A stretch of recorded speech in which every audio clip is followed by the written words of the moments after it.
Melinda from Green the Suburbs. You know, a big part of why the drought is so hard on us right now is the way that we use water. I mean, our landscapes are designed in a way that requires our input for them to survive. And by the way, your landscape is responsible for up to 60% of the water that you're buying for your household. Not to mention all the mowing and fertilizing and tree trimming and annual starts that we're paying for to put in every year. But I know a lot of people aren't ready to put on their tree hugger shirt yet, and you're not going to put in gray water recycling systems or line the side of your house with rain barrels or rip out the whole lawn and put wood chips in instead. So I'm going to show you a few ways that you can move your landscape towards resiliency without making a big visible lifestyle change and without spending a lot of money. It's 7 o'clock in the morning here in California, and I just wanted to show you something. That's all fog. A lot of people call it June gloom. We are entering into June right now. And I just wanted to show you what that does. Look at it in a little bit different way. I am hopefully going to be able to pick this up. I haven't watered the grass. Hi, Buttercup. See all those little drops of dew on there? The trees are covered in it. The chairs are covered in dew. And that'll dry off of all the hard surfaces by probably 10, 11 o'clock. But what won't happen is it won't just dry off of the trees and the plants and the grass. They get a little quick drink every morning.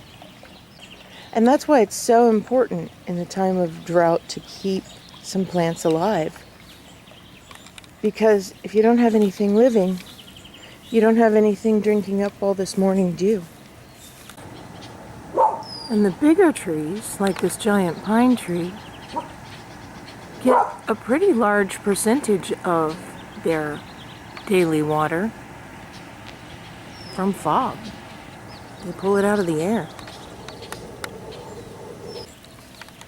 I'm not saying keep watering recklessly with the same amounts that you've had. You can be selective about it, but keep some things alive on your property so that they can soak up every opportunity for water that there is.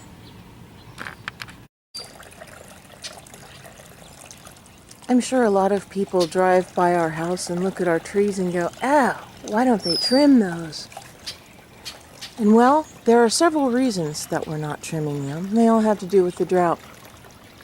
One is that these are the most established plants on our property. And so, if things really get bad and we can't do any watering at all, these are the ones that are most likely to survive. So we don't want to trim them down and stress them out. We want them to have the best chance that they can to get through this. Number two is that if we trim them down, then they're nice and open and the sunlight goes right through them and heats up everything else and evaporates more water off of our property. And the other is that they're providing shade. They're giving us a microclimate that's cooler and that's more likely to make it through this time. So yeah, they look a little shaggy, and I'd love to trim them down, but this is not the year to do it. I'm sure you're going, "Hey Melinda, you've got green grass. What's that all about? There's a drought on, don't you know?" Here's what I've done to make this possible. Is when we first moved in, we were also irrigating here, and here, and here, and here. A year ago, we were also irrigating here, and over there, and in the food forest.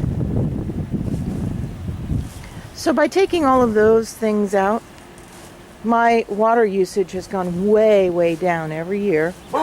And I feel like it's okay to splurge a little bit and have just enough grass for the boys to play catch on. Okay, let's be honest here. Several of those areas that I pulled out were done because the sprinklers were failing and I didn't want to repair them. And if you don't want to pull out a whole section of lawn like that, that's okay. There's another way to go about it. Just try this. Put some stepping stones down in a part of the lawn that you think is not essential. Leave them there for a week. Look at them, see if you think that's going to work. And if after a week you don't like it, then go ahead and pull the stones up and the grass will recover. No harm, no foul. But if you do like it, leave them down for maybe a month or so. And then when you pull them up, the grass underneath will be dead, and all you have to do is dig out the areas that were not covered by stones. It's so much easier. You might be able to get rid of one sprinkler head at a time. I've done that in several places, and every little bit helps. This started out as my curry garden. It's an area that gets irrigated by the lawn sprinklers, and I've made it a de facto nursery. I moved all my plants over here so that I don't have to water them separately. They just get oversprayed. Even if you don't believe in global warming, I think most gardeners understand by now that you have to provide a little bit of afternoon shade these days, even for full sun plants. Like these veggies that are being shaded by an ornamental plum tree that is soon going to be grafted into a productive plum. Then I'll have shade, beauty, and fruit all in one tree. I think you can tell from my videos that I believe in an all-of-the-above strategy. Just because you don't have a lot of money to throw at a problem, don't give up on it. Small, inexpensive changes can add up to a big result. The idea is to move your landscape towards a system that needs less of your time, less input, and less of your energy because it's got its own resiliency. Thanks for watching.